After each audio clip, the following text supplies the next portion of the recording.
for this government to go. People took to the streets in a way that we haven't seen before.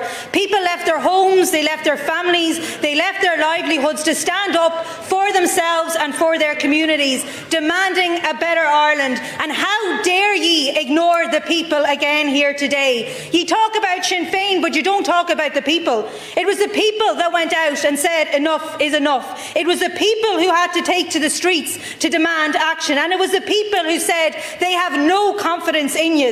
But not one of you here spoke to the people here today. Instead, you spoke to and about yourselves. You have in no way heard the message that came from the people of Ireland, a message that they couldn't have given you any louder or any clearer. I had thought that coming in here today that maybe a little bit of humble pie had been eaten after the arrogance of last week. But no, I was completely mistaken. Nothing has changed.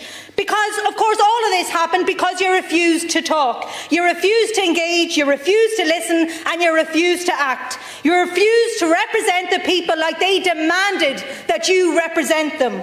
When I thought about your disastrous response last week, I thought it couldn't get any worse.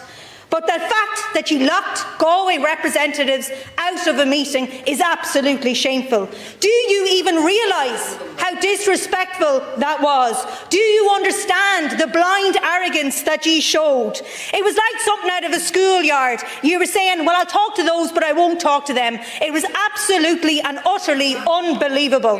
Now, I spoke to people in Galway. I spoke to the people who were at the protest, and I spoke to other Galwegians who weren't at the protests, but who were vehemently supportive of the demands of the protesters. And all of those people said to me that it is time for this government to go. A government so immune to the realities of its people. And having spent time on these protests in Galway, I had perhaps thought that maybe a sense of clarity would have descended on this Dáil, a sense of clarity that the people had. But obviously this hasn't happened. Ye have doubled down. Ye have spent your time during this debate with your chests out and beating the same old drum of how great ye are, but the people are wise to ye. They know exactly what ye are at. They heard the words of the Taoiseach, the Taoiseach and the Minister for Justice last week.